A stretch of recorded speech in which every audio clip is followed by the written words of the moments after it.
The champagne glass hit the marble seconds before Jackie Surwa broke the surface of the infinity pool. She'd been underwater for 43 seconds, long enough for the laughter above to turn nervous, long enough for someone to call out, "Mintique, maybe you should." Jackie emerged slowly, water streaming from her face, her emerald dress plastered to her skin. She swept her hair back with both hands and looked up at the crowd of investors and socialites gathered around the rooftop pool. 40 stories above Seoul. Every phone was out now, recording. Her husband stood at the edge, one hand still extended like he'd been reaching to help her. His smile was camera-ready. "See, I told you she's fine," Seo Min-teek announced in Korean, playing to the crowd. "My wife is stronger than she looks." A few people laughed, uncertain. Others had already gone back to their conversations the moment the drama was over. Jackie pulled herself out of the pool without taking his hand. The movement was smooth, practiced. Years of early morning training made it look easy. She stood there for a moment, dripping onto the white marble, and met her husband's eyes. He was still smiling, but his jaw was tight. She walked past him without a word, leaving wet footprints behind her as she headed for the door. Inside the building, alone in the stark white hallway, Jackie finally let herself breathe. Her hands were shaking, not from cold, not from fear, from something else entirely. In her head, she heard her father's voice from 1,000 training sessions back in Accra. "Water doesn't fight back, Surwa, it just waits. And when the time is right, it moves." If you want to see where this story goes, how a woman who trained herself to be invisible finally becomes impossible to ignore, hit subscribe right now. Because what happens next is going to surprise you. 3 years before that rooftop party, Jackie had been living in a different world entirely. Accra, 5 in the morning, the air already thick with heat and humidity. She was in her father's courtyard, moving through forms that looked like dance but weren't. Every movement had a purpose: redirect force, use momentum, strike only when necessary. Kweku Anant sat under the neem tree, watching. He'd been watching her train since she was 12 years old, and he still caught every mistake. "You're rushing the transition," he called out. Jackie reset her stance and tried again. "Better, but your mind is somewhere else today." She finished the sequence and walked over to him, grabbing a towel. "The Abidjan contract fell through." "I know. They said I was too young for the position." "And—" Jackie wiped her face. "And probably too female, too Ghanaian, too something." Kweku nodded like this was exactly what he'd expected. "Good." "How is that good?" "Because now you know they weren't the right fit." He stood up, joints creaking slightly. "You don't want clients who see your age or your gender before they see what you can do. You want the ones who hire you because they see your skill and ability, the ones who value results over resumes. Those clients don't seem to exist." "They do, you just haven't met them yet." He put a hand on her shoulder. "Patience, Surwa. The spider doesn't chase the fly, it builds the web and waits." That same afternoon, Jackie got a call from a cultural liaison firm. They needed someone for a business summit in Nairobi, multilingual, discreet. Someone who could navigate both African and East Asian corporate cultures. The job wasn't glamorous. The pay was modest, but it was exactly what she'd been training for. She took it. It was day 3 of the summit in Nairobi. Jackie was refilling her coffee when she noticed the man standing nearby, absorbed in his phone. Tall, sharp suit, the kind of posture that said he was used to people waiting for his attention. He glanced up and caught her looking. "You're the liaison, right?" he said in English. His accent was Korean, but his English was perfect. "I am. Seo Min-teek, I run Quantum Reach, tech firm based in Seoul." He set down his phone and extended his hand. "I've been watching you work this summit. You're good." "Thank you," Jackie shook his hand briefly. "Most people in your position spend half their time networking. You just handle things and move on. Why is that?" "Because networking is for people who need to be seen. I'm here to get work done." Seo Min-teek smiled, actually smiled. "Okay, I like you. I have a problem. My translator got food poisoning and I have a meeting with Kenya's Minister of Technology tomorrow. Can you handle technical translation and cultural context?" "Yes." Just like that, you don't want details, compensation. "The details are in your briefing file. I read it last night. And you'll either pay me fairly or you won't hire me again. Either way, I'll know what kind of client you are." He laughed. It sounded genuine. All right, you're hired. The meeting went perfectly. Jackie translated not just words, but intention, smoothing over cultural differences before they became problems.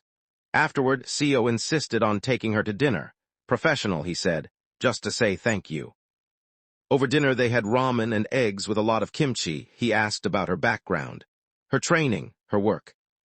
You move like a fighter, he said. I'm not. But you could be. Jackie met his eyes. I choose not to be. There's a difference. Why? Because fighting is what you do when you've run out of better options.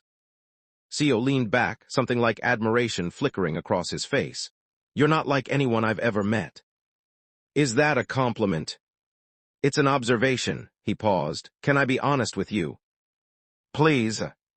I'm tired of people who perform. Everyone I meet is selling themselves. Their image, but you don't do that. You just are beautifully different.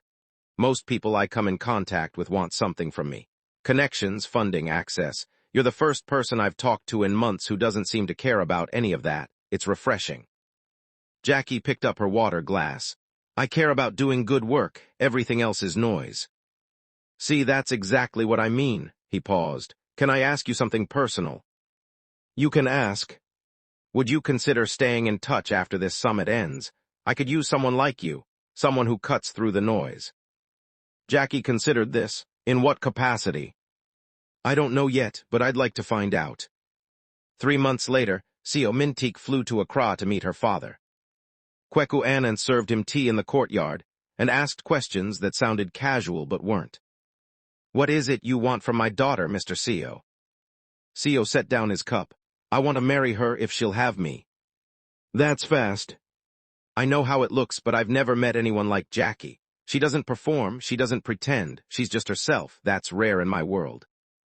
And when that novelty wears off, Kweku's voice was calm.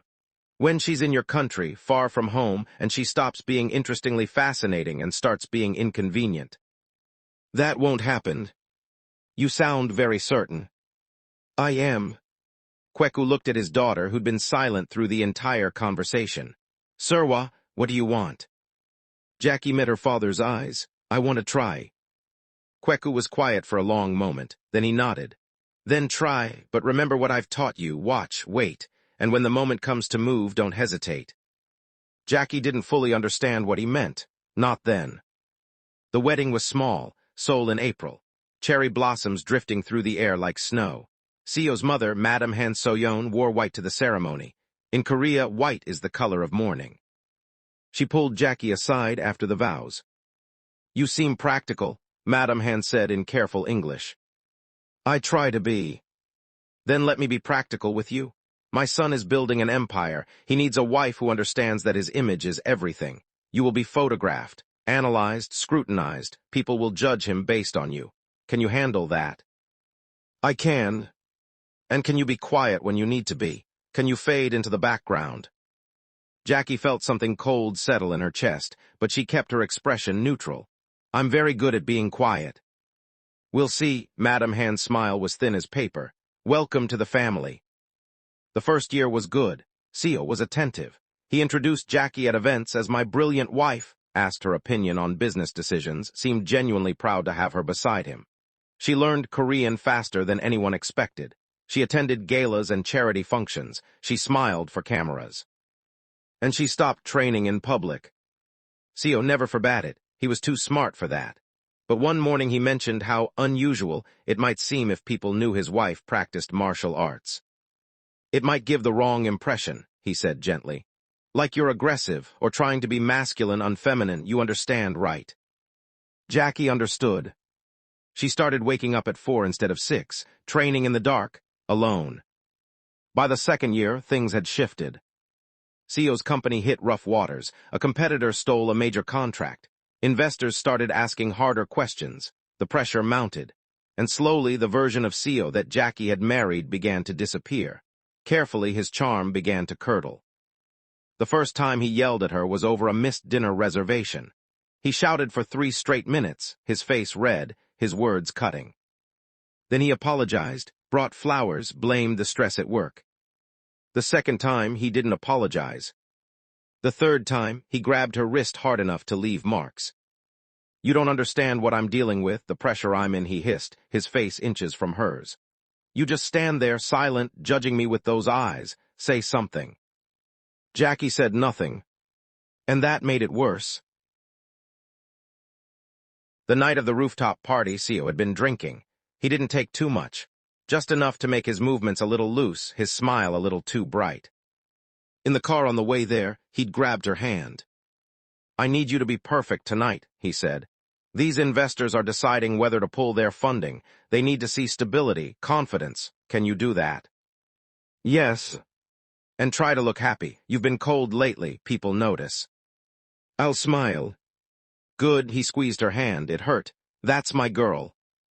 At the party, Jackie played her part flawlessly. She stood beside Seo, gracious and poised. She made small talk. She bowed at exactly the right angle. She was exactly what he needed her to be, like a perfect robot who adhered to its owner's instructions. Until Mr. Park Dong-hwa cornered her by the bar. An investor, Mr. Park Dong-hwa, one of the oldest and wealthiest, asked her a question. Mrs. Seo, your husband tells us you used to work in security consulting. Is that true? It is. Fascinating, and what made you give that up? Jackie glanced at Seo, who was watching from across the terrace. His smile was frozen, and now he was making his way towards them. I chose to focus on family instead, she said carefully. But you miss it, don't you? I can see it in your eyes. You have the look of someone who's been tamed. The word hung in the air, tamed. Seo appeared at Jackie's elbow so quickly she almost flinched. His hand found her lower back, pressed hard. My wife is exactly where she wants to be, he said smoothly. Aren't you, darling? Yes. But Mr. Park wasn't finished. It's just, well, I've always believed that a woman with skills like yours shouldn't have to hide them. It seems a waste, don't you think, Mintique? Seo's fingers dug into Jackie's spine. She didn't flinch but forced herself to stay relaxed. Excuse us, Seo said. His voice was still pleasant, but there was an edge underneath. He guided Jackie away from the group toward the pool area. As soon as they were alone, he turned on her. What the hell was that? I didn't say anything. You didn't have to. He could see it on your face. You made me look weak, like I'm some controlling husband. Mintique, I... Shut up, he stepped closer. Do you know what's at stake tonight? Everything, my entire company, and you're standing there like some tragic, caged animal making investors question me. I wasn't. I said shut up. I have spent months trying to save this company, and you can't even fake being happy for one night. Someone laughed nearby. Seo's head snapped toward the sound. A small group of investors had wandered closer, drinks in hand. His expression changed instantly. The anger vanished beneath a mask of playful charm. You know what, baby? He said loudly, his voice light. You're way too serious tonight. Let's loosen you up. And then he shoved her backward into the pool. Jackie hit the water hard. The shock of it stole her breath for a moment. She sank, the silk dress pulling her down, and through the distorted surface above she could see shapes moving. Phones lifting, people laughing. The silk of her emerald dress billowed around her like wings as she sank beneath the surface of the infinity pool, the Seoul skyline glittering 40 stories below through the glass bottom. Above her, distorted by water and light, faces pressed closer. Phones lifted. Laughter rippled across the rooftop terrace. She let herself sink deeper. Her father's voice filled her head, steady as always. Water doesn't fight, it waits. Surwa, water teaches patience. Don't fight it. Let it show you what it wants. She let herself sink deeper. Her lungs held. One breath could last 3 minutes if you knew how to keep it. Kweku Anans had said to her. Jackie stayed under for 43 seconds. Above, the laughter began to fade. Concerned murmurs replaced it. Is she okay? Mintique, pull her up. She's been down there too long. Jackie counted to 40 before she surfaced. Slow, controlled. Her hair slicked back from her face in one smooth motion, water streaming from her shoulders. She didn't gasp, didn't cough. She simply looked at her husband. Their eyes met. His smile faltered for half a second, just half, then it snapped back into place. There she is, he extended his hand to help her out. See, she's fine. My wife is tougher than she looks. Jackie ignored his hand. She pulled herself out of the pool with her arms alone, the muscle memory of 1,000 morning drills making the movement effortless. She stood there dripping, her dress clinging to her frame, and she said nothing, not a word, not a smile. The investors shifted uncomfortably. Phones lowered. When she finally surfaced and pulled herself out of that pool, dripping and silent, something fundamental had shifted. She'd been drowning for 2 years. This was just the first time anyone could see it. Jackie stood in the shower for 20 minutes, letting scalding water wash away the chlorine and champagne, and whatever was left of the woman who'd walked into that party. When she finally emerged, wrapped in a hotel robe, Seo was sitting on the edge of their bed, scrolling through his phone. He didn't look up. "That was embarrassing," he said. Jackie pulled a towel through her hair, said nothing. "I'm talking to you." "I know. Mr. Park called me. He asked if you were all right. Do you know how that made me look?" She walked past him to the closet, started pulling out clothes for tomorrow. Seo's voice went cold. "You're really going to ignore me right now?"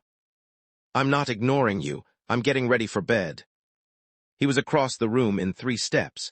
His hand closed around her upper arm, yanking her around to face him. "You made me look like an idiot tonight," he said.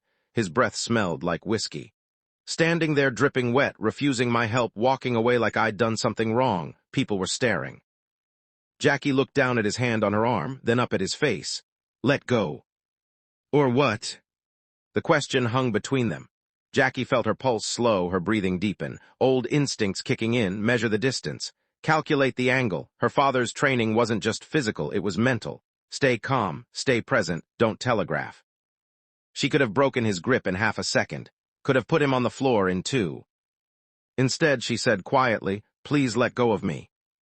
Something in her voice must have registered because Seo's hand dropped. He stepped back, running his fingers through his hair. "I'm sorry," he said, but he didn't sound sorry, he sounded tired. "It's just everything is falling apart, the company, the investors. I needed tonight to go perfectly, and instead," he trailed off. "Just go to bed, we'll talk in the morning." Jackie got into bed, turned off her light, lay there in the dark listening to Seo move around the apartment, making calls in angry whispers. She didn't sleep. At 4 a.m. she got up and trained, silent, controlled, every movement precise, and for the first time in 2 years she wasn't training to stay sharp. She was training because she might need it. The next morning, Seo acted like nothing had happened. He was cheerful at breakfast, asking about her plans for the day, kissing her forehead before he left for the office. "Love you," he called from the door. Jackie watched him leave, didn't say it back. She spent the day doing what she'd done for months now, filling the hours with activities that looked like a life. Coffee with other corporate wives who smiled too much. A pottery class she didn't care about. Lunch at a cafe where everyone knew her as Seo Minteek's wife and nothing else. By the time she got home, she'd almost convinced herself she was overreacting. Maybe last night was just stress. Maybe things would get better once the company stabilized. Then she heard Seo's voice coming from his home office. The door was cracked open. He was on a call, his back to the hallway. Jackie started to walk past. This was his private space. She knew better than to interrupt, but something in his tone made her stop. "I don't care what the audit says," Seo was saying in Korean. His voice was low, intense. "The offshore accounts are clean. They won't find anything because there's nothing to find." Jackie froze. "Listen to me," Seo continued. "The shell company in Singapore has no paper trail back to Quantum Reach. As long as we keep the transfers under 10 million won at a time, it stays invisible. Just keep doing exactly what you've been doing." A pause. "No, she doesn't know anything. Jackie barely pays attention to the business side. He laughed. It was not a kind sound. "She's decorative. That's all she needs to be." Jackie's hand found the wall, steadied herself. "Look, the investors are already nervous. If they find out we've been moving money out before the merger, they'll pull everything. So we keep this quiet until the deal closes. Then we're set. They get their failing company, we get their cash, and by the time they realize what happened, we'll be long gone." Jackie backed away from the door, carefully, quietly, the way her father had taught her to move. In the bedroom, she sat on the edge of the bed and stared at nothing. Decorative. Offshore accounts. Shell companies. Her husband wasn't just controlling, he was a criminal, and he thought she was too stupid to notice. Jackie pulled out her phone, stared at it for a long moment. Then she opened her contacts and scrolled to a number she hadn't called in months. Her father answered on the second ring. Serwa. Just her name, but the way he said it, calm, knowing, made something in Jackie's chest crack open. Papa, her voice came out smaller than she meant it to. I think I need to come home. Tell me what happened. She told him all of it, the pool, the grab, the phone call she'd overheard. When she finished, there was a long silence. Serwa, Kweku finally said, do you remember what I taught you about the spider? The spider waits. Yes, but do you remember what comes after the waiting? Jackie closed her eyes. The spider moves. The web is already built. You've been watching, learning, you know more than he thinks you do. The question now is, what will you do with that knowledge? I don't know. Yes, you do, you've always known, you're just afraid to admit it. His voice softened. You're not decorative, Serwa, you never have been, but you've let him believe that because it kept you safe. Now that safety is an illusion, so the question becomes, do you run, or do you wait for the right moment and move? Jackie opened her eyes. Through the bedroom window, Seoul glittered in the evening light, a city that had never felt like home. If I move, she said quietly, I have to be sure, one chance, if I miss, he'll destroy me. Then don't miss, and Serwa. Yes. The water already tried to drown you. You came up, remember that. After she hung up, Jackie sat in the growing darkness and made a decision. She wasn't leaving, not yet, not until she knew everything. Over the next 3 weeks, Jackie became what Seo had always wanted her to be, invisible. She smiled more, laughed at his jokes, played the perfect wife at dinner parties, and while she did all of this, she watched, listened, remembered. She had a photographic memory. It was one of the skills that had made her good at her old job. Now she used it to catalog every phone call she overheard, every name Seo mentioned, every detail about the offshore accounts and shell companies. She didn't write anything down, didn't take pictures, didn't leave any evidence that she was paying attention. She just absorbed it all and stored it away. Seo never noticed. He was too busy trying to save his company, too stressed to realize that his quiet, decorative wife was building a case against him piece by piece. The only person who seemed to see the change in her was Linda Mensah, a Ghanaian woman who ran a small African restaurant in Itaewon. Jackie had met her a year ago and they'd become friends, or as close to friends as Jackie allowed herself to have in Seoul. One afternoon, over jollof rice and plantains, Linda set down her fork and looked at Jackie hard. What's going on with you? Nothing, why? Because you're different, quieter, and you were already quiet. Linda leaned forward, talk to me. Jackie wanted to. God, she wanted to, but she couldn't, not yet, not until she knew what she was going to do. I'm fine, she said, just tired. Jackie, Linda's voice went soft. I've seen that look before, on my sister's face right before she finally left her husband. You're planning something. Jackie met her eyes. If I was, I couldn't tell you, it wouldn't be safe. Linda reached across the table and took Jackie's hand. Okay, but when you're ready, whenever that is, you call me, day or night, and if you need a place to go, my door is always open, you understand? Jackie squeezed her hand. I understand, thank you. Don't thank me yet, just promise me you'll be careful. I promise. That night Seo came home drunk, not tipsy, full-on stumbling, slurring drunk. Everything's falling apart, he mumbled as Jackie helped him to bed. The investors are asking questions, Park won't return my calls, it's all going wrong. It'll be okay, Jackie said automatically. No, it won't. He grabbed her wrist, not violently, almost desperately. You don't understand, if this deal falls through, we lose everything, the company, the house, all of it. Jackie gently extracted her wrist from his grip. Then maybe you should tell them the truth. What truth? She looked at him, really looked at him. This man she'd married. This man who'd shoved her into a pool in front of 100 people. This man who called her decorative when he thought she couldn't hear. Whatever truth you've been hiding, she said quietly. Seo's eyes focused on her, suddenly sharper. What are you talking about? Nothing, I'm just saying, maybe honesty would help. He stared at her for a long moment, then he laughed. It was an ugly sound. Honesty, right, that's rich coming from you. What's that supposed to mean? You're the least honest person I know, Jackie. You walk around pretending to be this quiet, obedient wife, but I see the way you look at me sometimes. Like you're judging me. Like you think you're better than me. Jackie stood up. You're drunk, go to sleep. I'm not, he tried to stand, stumbled, sat back down hard. I'm not drunk, I'm just tired. Tired of pretending everything's fine when it's not. Tired of you acting like you don't see what's happening. What is happening, Mintique? He looked up at her. For a moment she thought he might actually tell her, might actually be honest for once. Instead he said, nothing, forget it, just get out, I need to sleep. Jackie left him there and went to the guest room, locked the door, sat on the edge of the bed and pulled out her phone. She opened the Notes app and started typing, every detail she could remember, every name, every number, every piece of the puzzle she'd been collecting. When she was done, she read through it twice, memorized it, then deleted it all. The information was safer in her head anyway. 2 days later, CEO announced they were hosting a dinner party. The investors, he said. One last push to convince them the company is stable. I need you there, looking perfect, smiling. Can you do that? Of course. Good, because this is it, Jackie. If we pull this off, everything goes back to normal. If we don't... He didn't finish the sentence. Jackie spent the day preparing. She got her hair done, her nails, picked out a dress CEO would approve of, elegant, expensive, understated. She looked exactly like what she was supposed to be.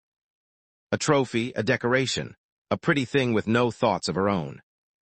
That night as guests arrived, Jackie played her role flawlessly. She greeted investors with perfect Korean. She made small talk about nothing. She laughed at jokes that weren't funny. And she watched. Mr. Park Dong-hwa was there, the elderly investor who'd asked her about her old work at the rooftop party. He nodded to her politely, but his eyes were cautious, curious. Halfway through dinner, as CEO stood at the head of the table giving a speech about Quantum Reach's bright future, Jackie excused herself to the kitchen. She was pouring wine when she heard footsteps behind her. Mrs. CEO. She turned. Mr. Park stood in the doorway. Mr. Park, can I get you something? Just a moment of your time. He stepped into the kitchen, his voice dropping. I'm going to ask you a question and I need you to be honest with me. Can you do that? Jackie's pulse quickened, but her face stayed calm. I can try. Is your husband in trouble? The question landed like a physical blow. Jackie carefully set down the wine bottle. Why would you ask me that? Because I've been in this business for 40 years and I know what desperation looks like. Your husband is desperate. The question is, desperate enough to do something illegal. Jackie looked at this man, this stranger who was offering her an opening she hadn't expected. This was it, the moment. She could tell him everything right now, end it all tonight. Or she could wait, build the web tighter, make sure that when she moved there was no chance of failure. Mr. Park, she said carefully, I think you should ask my husband that question, not me. He studied her face for a long moment, then he nodded slowly. You're smarter than he gives you credit for, he said. Be careful, Mrs. CEO. Men like your husband, when they fall, they take everyone down with them. He left her standing there in the kitchen, her hands shaking. Jackie poured herself a glass of water, drank it slowly, steadied herself. Then she picked up the wine and walked back to the dinner party with a smile on her face. The spider waits. But not much longer. 3 days before everything changed, Jackie woke up and felt it. She didn't know how she knew. Maybe it was the way CEO had been moving through the apartment, frantic, desperate, making calls at 3 in the morning. Maybe it was the way his hands shook when he poured his coffee. Or maybe it was just instinct, the same instinct her father had spent decades teaching her to trust. Something was about to break. I need you at the investor meeting tomorrow, CEO said over breakfast. He didn't look at her, just stared at his phone, scrolling through what looked like financial reports. It's the big one. Park will be there, the entire board, media, everyone. Of course. And Jackie, now he looked up, his eyes were bloodshot. I need you perfect, smile, be charming, don't speak unless someone asks you a direct question, and if they do, keep it brief. Can you do that? She met his gaze, held it. I can do that. Good, he went back to his phone. Wear the navy suit, the one that makes you look professional but not threatening. Professional but not threatening, decorative. Jackie finished her coffee in silence. That night she trained harder than she had in months, every strike precise, every movement controlled. Her body remembered what her mind had tried to forget, that she was capable of more than standing quietly in corners, that she had been trained not just in forms and techniques, but in reading people, in seeing patterns, in knowing when to wait and when to move. The time to move was coming. She could feel it. The conference room was on the 42nd floor of one of Seoul's most expensive buildings. Floor-to-ceiling windows showed the entire city sprawling below like a kingdom waiting to be claimed or lost. Jackie arrived with Seo wearing the navy suit he'd requested. She'd styled her hair simply, professionally, minimal makeup, small pearl earrings. She looked exactly like what she was supposed to be, the perfect corporate wife. Elegant, quiet, forgettable. The investors were already seated around the long, polished table. She recognized most of them. Mr. Park sat near the head, his weathered face unreadable. Others, men and women in expensive suits, people who controlled billions of won with phone calls and signatures, watched Seo with the kind of attention that meant they were looking for cracks. Media personnel set up cameras in the back of the room. This meeting was being recorded, documented. Everything that happened here would be public.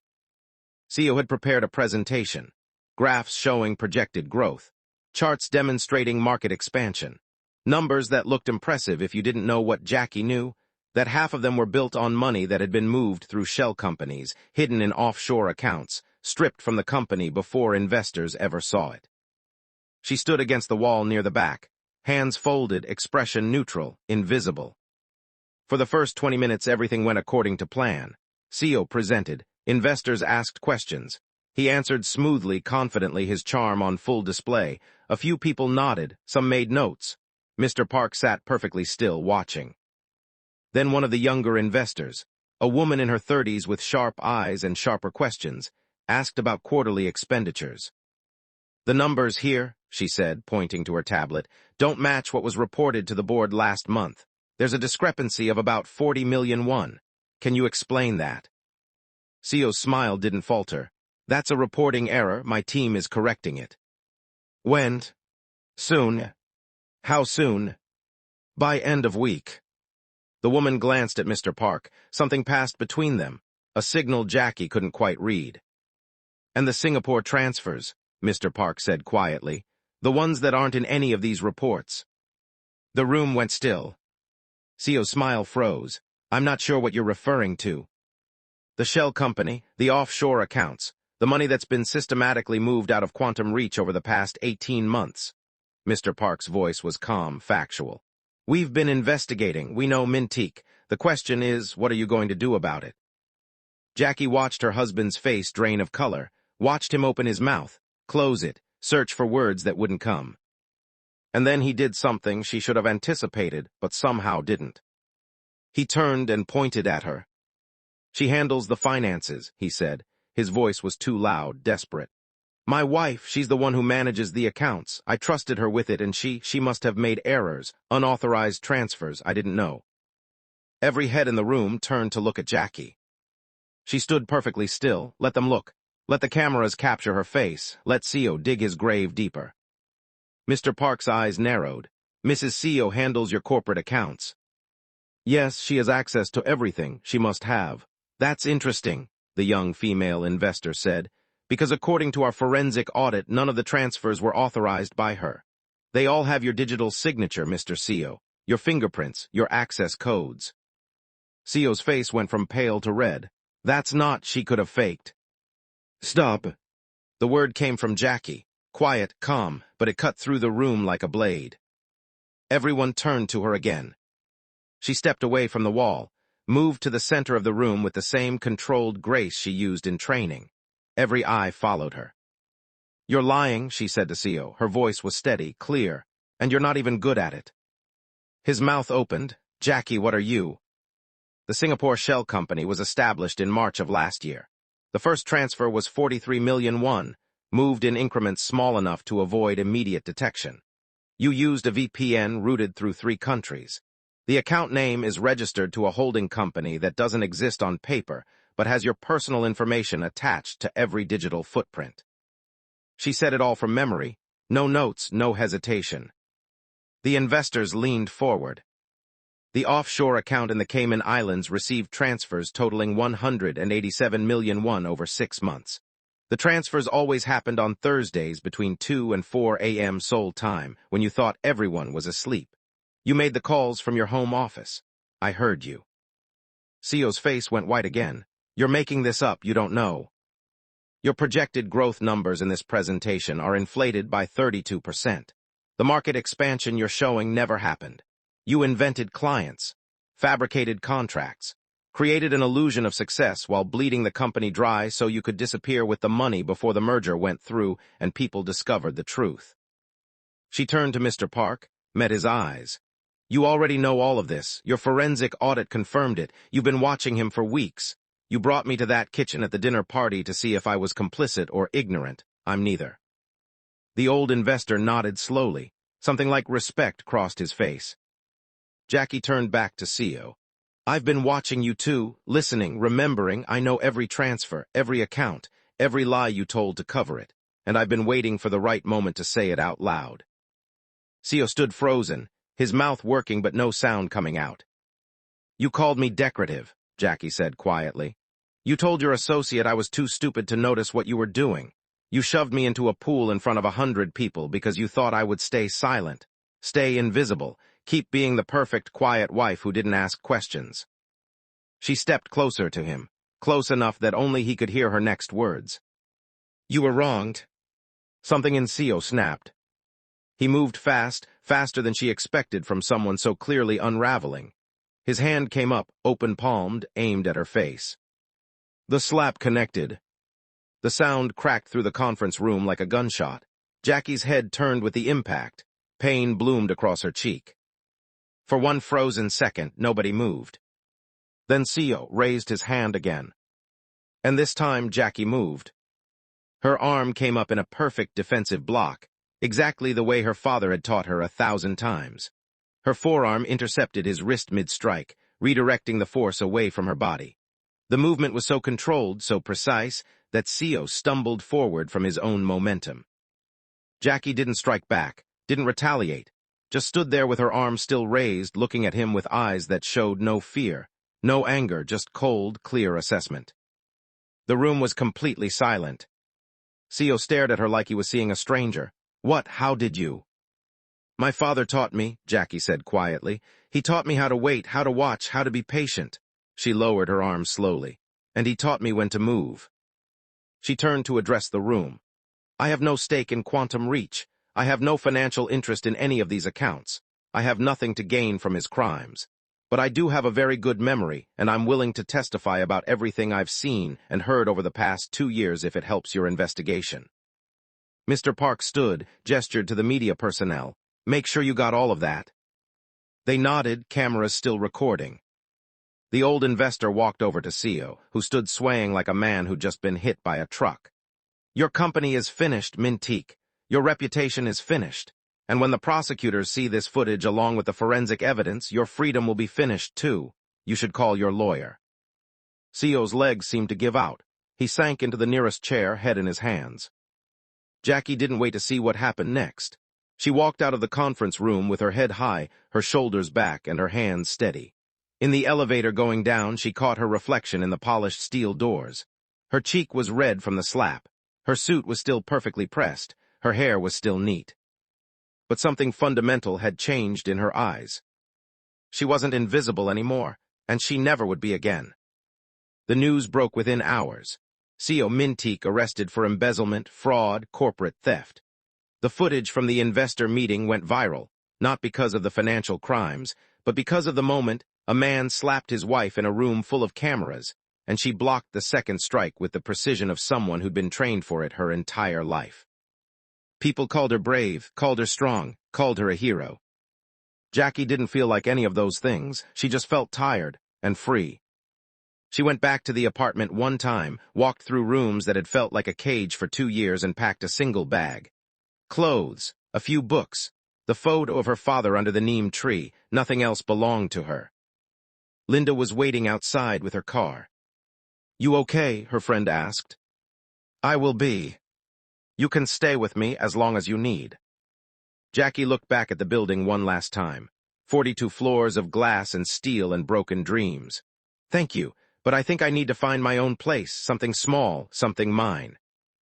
Linda drove her to Itaewon, helped her find a tiny studio apartment above a bookstore. The rent was cheap. The space was modest. The view was nothing special. It was perfect. 2 weeks later, Jackie stood in the middle of an empty warehouse space in a neighborhood that was slowly gentrifying. High ceilings, good light, wooden floors that would be perfect once they were refinished. Master Yoon Tae-seok walked the perimeter, examining the bones of the building. He was a Korean martial arts instructor in his 60s, a man who'd spent 40 years teaching discipline and respect. Jackie had met him at a community center where she'd started training again, publicly this time, with no shame and no hiding. "It needs work," he said in Korean. "I know. But the foundation is good, strong," he turned to her, "like you." Jackie smiled. "I was thinking we could split it, half traditional Korean martial arts, half African-based systems, create something that honors both. For the children. For the children who don't fit into one box, who get told they're too much of one thing and not enough of another, who need to learn that strength doesn't have to be loud to be real." Master Yoon studied her for a long moment, then he extended his hand. "Partners." She shook it, "Partners." 3 months later, the space opened. They called it the Bridge. Children came, mixed heritage kids, Korean kids, international kids, kids who'd been bullied for being different, and kids who just wanted to learn how to move through the world with more confidence. Jackie taught them the way her father had taught her. Patiently, quietly, with emphasis on discipline over flash, control over aggression, knowing when to fight and when to wait. She was good at it, better than she'd ever been at playing the corporate wife, better than she'd been at standing silently in corners while men made decisions about her life. One afternoon, 6 months after everything fell apart and came back together, Jackie's phone rang. It was her father. Serwa. Just her name, but she could hear everything in his voice, pride, relief, love. "Papa, I saw the news, all of it. I know. You waited like I taught you." "I did. And when the time came, you moved." "I did." There was a pause. Then Kweku Anant said, "The spider doesn't chase the fly, the web holds, you remembered." "I remembered everything." Jackie looked around the studio, at the children practicing forms, at Master Yoon correcting a stance, at the walls decorated with both kente cloth and traditional Korean art. "And I'm teaching it now, passing it on." "Good, that's good, Serwa. That's how strength survives, not by being displayed, by being shared." They talked for another 20 minutes, about her life, her work, her small apartment, and her new freedom, about Ghana and whether she'd visit soon, about the future that was finally hers to choose. When she hung up, Jackie stood at the window watching Seoul move past outside. The city that had tried to drown her. The city where she'd been invisible, then decorative, then finally herself. A young girl approached, maybe 10 years old, mixed Korean and Ghanaian heritage, her curly hair pulled back in a neat bun. "Teacher, can you show me that block again, the one from this morning?" Jackie smiled, knelt down to the girl's level. "Of course. But first, let me tell you something my father taught me. It's not about knowing how to fight, it's about knowing when. Do you understand?" The girl thought about it, nodded slowly.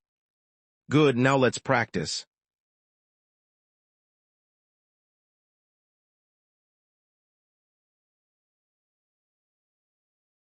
And in that moment, teaching a child the same lessons her father had taught her, in a space she'd built from the ruins of her old life, surrounded by strength that didn't need to shout to be heard, Jackie Serwa finally understood what it meant to be free.